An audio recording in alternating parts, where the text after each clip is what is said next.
গত 5ই আগস্ট দেশ ছেড়েছেন বাংলাদেশের প্রধানমন্ত্রী শেখ হাসিনা এবং তারপরেই দেখা যায় নোবেলজয়ী মোহাম্মদ ইউনূস সরকারে বসেন গত 8ই আগস্ট এবং তিনি সরকারে বসার পরে বাংলাদেশের বিভিন্ন জেলে যে বন্দী ছিলেন প্রায় 270 জন জঙ্গি নেতা কিন্তু জেল থেকে মুক্তি হয়ে যান। এবং পাশাপাশি আমরা জানি বাংলাদেশের বিভিন্ন জেলে থাকা প্রায় 800-র বেশি ক্রিমিনাল যাদের বিরুদ্ধে অপরাধের মামলা ছিল তারাও কিন্তু জেল থেকে মুক্ত হয়ে যান। ফলে স্বাভাবিকভাবেই বাংলাদেশে যে অরাজকতার সৃষ্টি হয়েছে আমরা জানি, প্রথমে আওয়ামী লীগ, পরবর্তীতে হিন্দু নিধন যজ্ঞ চলছে এবং সারা বিশ্ব যখন এই হিন্দু নিধন যজ্ঞের সমালোচনা করছে সেই সময় কিন্তু ভারতের জন্য গভীর উদ্বেগের ছবি সামনে আসছে। তার কারণ প্রথম উদ্বেগ তো রয়েছে সংখ্যালঘু নির্যাতন অর্থাৎ হিন্দুদের নির্যাতন, সেই উদ্বেগ রয়েছে। পাশাপাশি আরও যেটা উদ্বেগ সেটা হচ্ছে বাংলা থেকে প্রায় 2 থেকে 5 লক্ষ টাকা খরচ পেলেই ভুয়ো পাসপোর্ট পেয়ে যাচ্ছেন। প্রশ্ন হচ্ছে এই পাসপোর্ট কি জঙ্গিদের হাতে চলে গেছে? কারণ যে 270 জন জঙ্গি জেলে বন্দী ছিলেন যারা অবাধে ঘুরে বেড়াচ্ছেন তাদের হাতেও এই জাল পাসপোর্ট চলে গেছে, আর কীভাবে বা গেল সব কিছু আলোচনা করবো আজকের এই ভিডিওতে। নমস্কার, আমি সত্যজিৎ পাল। শেখ হাসিনা দেশ ছাড়ার পর যে সমস্ত জেলে জঙ্গি মুক্ত হয়েছেন তাদের মধ্যে আমরা যেটা খবর পাওয়া গেছে প্রায় 70 জনকে গ্রেপ্তার করতে পেরেছে মোহাম্মদ ইউনূসের সরকার এবং বাকি সবাই অবাধে ঘুরে বেড়াচ্ছেন। ফলে স্বাভাবিকভাবেই এবং এই পরিস্থিতিতে যেহেতু বাংলাদেশে হিন্দু নিধন যজ্ঞ চলছে, সুতরাং বহু মানুষ কিন্তু বাংলাদেশ ছেড়ে ভারতে আশ্রয়ের জন্য চেষ্টা করছেন এবং বিভিন্ন সীমান্তে কিন্তু এই চেষ্টা কিন্তু ব্যাপক হারে চলছে।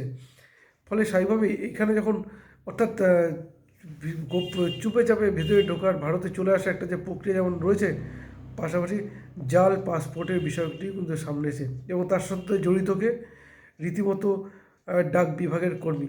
এবং শুধু তাই নয়, রীতিমতো একটা চক্র, সেই চক্র কীভাবে কাজ করে, সেই চক্র যে কোনো বাংলাদেশের মানুষ বা বিদেশের মানুষ পাসপোর্ট বানানোর জন্য 2 থেকে 5 লক্ষ টাকা খরচ করলেই নিমেষে তাদের হাতে পৌঁছে যাচ্ছে অরিজিনাল পাসপোর্ট।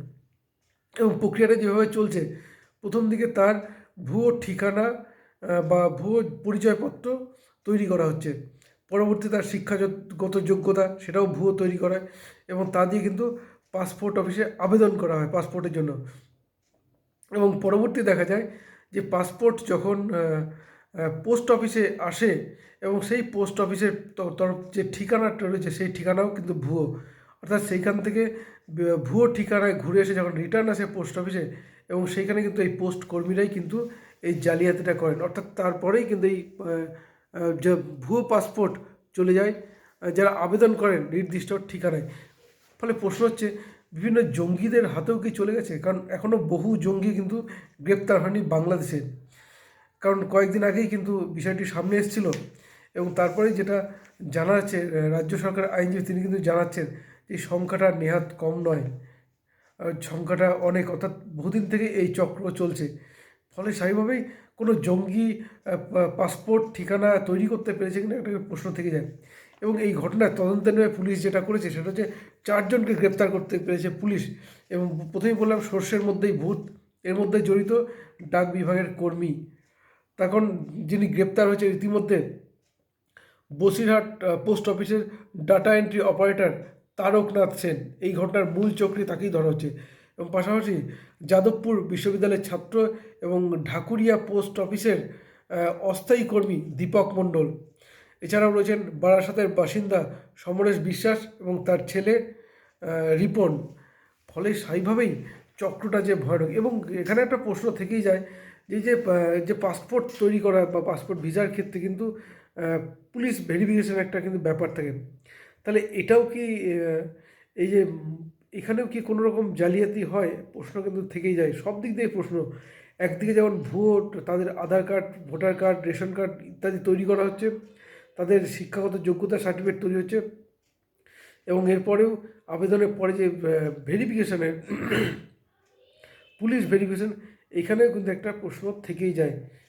ফলে এখন দেখার বিষয়। এবং ডাক বিভাগের কর্মী যে বললাম যে পোস্ট অফিসে এই ঘটনা আসার পর ভুয়ো ঠিকানা দিয়ে পাঠানো হয়, পরবর্তীতে তার রিটার্ন আসার পর তা কিন্তু এই ডাক বিভাগের কর্মীরাই পৌঁছে দেন নির্দিষ্ট ঠিকানায় এবং এর জন্য 2 থেকে 5 লক্ষ টাকা খরচ করলেই খুব সহজেই পাওয়া যায় পাসপোর্ট। আর প্রশ্ন হচ্ছে, শুধু কি যে এই চারজন গ্রেপ্তার আছে, এই চারজনে কি জড়িত, নাকি এর সঙ্গে জড়িত আরও অনেক বড় চক্র? এবং এই যে তারা যে পাসপোর্ট বানিয়ে দিয়েছেন, ভুয়ো পাসপোর্ট, এ কি জঙ্গিদের হাতে চলে গেছে? কতজন জঙ্গিদের হাতে চলে গেছে?